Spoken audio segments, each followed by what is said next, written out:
brownies. We all know them as the delicious chocolatey goodness that melts in our mouth and soothes our craving for chocolate. So today I'm going to be showing you how to make a delicious recipe for double chocolate chip brownies that will melt in your mouth and make you come up with excuses as to why you ate a whole pan in one sitting.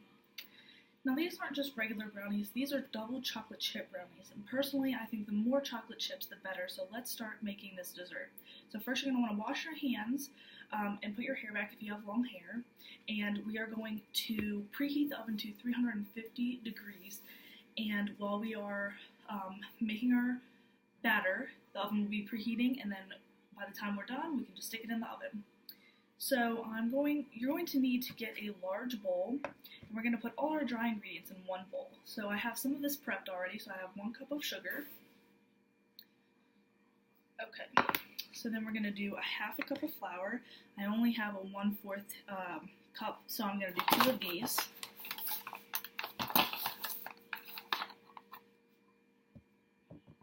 There's 1. And there's 2, and then we're going to do the same thing for the cocoa powder.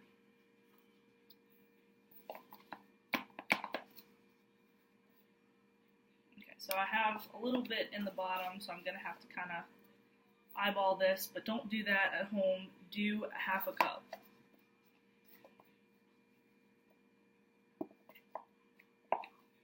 Okay, that should be good.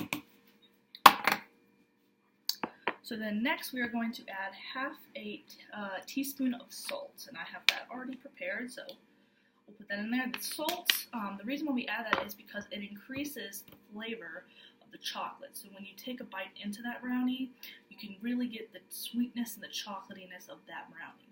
And then the next step, which is very, very, very, very important, is the baking powder. Now this is the chemical that makes the brownies rise, essentially. It makes it not flat. So after that, we're going to mix, and a tip I have would be to sift the cocoa powder in the flour. It makes it a smoother batter. There's no lumps, and I don't have my sifter today with me, but if I did have it with me, we would be sifting these ingredients. So if you have one at home, please do so. Okay, so after that's done, you're going to want to get a light brown batter. And then now we are going to add the chocolate chips. Now, why are we adding them with the dry ingredients right now? Well, we are adding them so later in the batter, when we add the wet ingredients, the chocolate chips don't sink to the bottom. When you add them after the batter is done, chocolate chips tend to sink to the bottom and they don't sit at the top. So how we stop that is we add them with the dry ingredients so they get a coating of flour around them and they stick in the batter and they don't all sink to the bottom. So the recipe calls for half a cup, but I think chocolate chips are really good, so I'm going to add a little bit more than that. Okay, so that's about a half a cup right there, but I'm going to add a little bit more, so don't tell anybody. Okay, that's good. So now that that's done, we are going to mix it again so all the chocolate chips get coated with the flour. Alright, now that that is done, we're going to move on to the wet ingredients. So for the wet ingredients, you will need 2 eggs. Now, I don't think it really matters whether they are large eggs or medium eggs. Personally, I'm using medium eggs right now. So we have the 2 eggs, half a cup of canola oil or vegetable oil, so we're going to add that in right now since I have that prepared. Alright, 1 teaspoon of vanilla extract. So we're going to add that in right now. And then we're going to add in 2 eggs. Please, after you add these 2 eggs in, wash your hands when you get back to making the batter. We do not want to spread salmonella everywhere. So after you're done with eggs, wash your hands, which I will be doing so after this. Alright, so 2 eggs are in. I'm going to go ahead and wash our hands.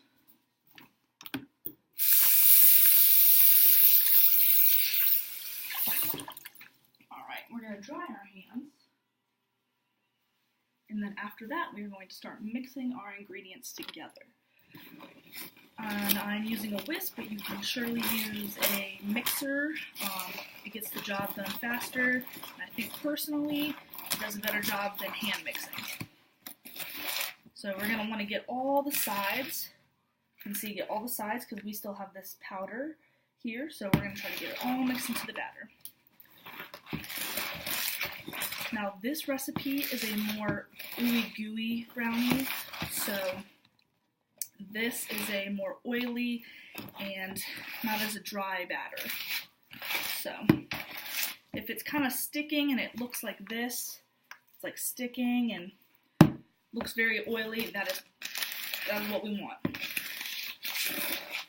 Okay, so now our batter is all mixed together. It should look like this. Delicious, I know. So you are going to want to grease your pan. I already have my pan greased, and you should use an 8x8 pan. I don't have one with me, so you just have to make do with whatever you have. A tip I have for when you put the brownies in the pan is to put a layer of parchment paper down on one side, whether it be vertically or horizontally. It really helps, and you grease the pan as well. It really helps when you lift those brownies up, they do not crumble, they do not fall, so it's an easy transfer. And so we are going to put this in the pan, and we are going to put it in the oven for 22 to 28 minutes on 350. Now, you're going to stick these in the oven for about 22 minutes, and then you're going to go ahead and open the oven, check them to see if they're done. If you don't know and you can't tell, you're going to stick a toothpick in the middle. If it comes out mostly clean, then they're done. Take them out, let them cool.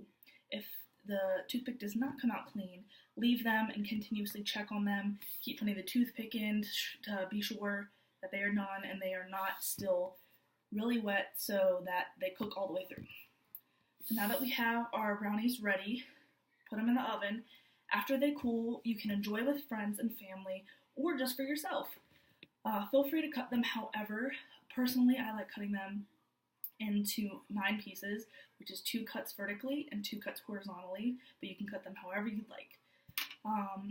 This is an easy, delicious recipe that you can whip up quickly, and you can take it to a party and show your friends your inner baker. So please enjoy these brownies, share this recipe with your family and friends so that they too can enjoy this wonderful taste and the melt in your mouth brownies. So thank you guys so much.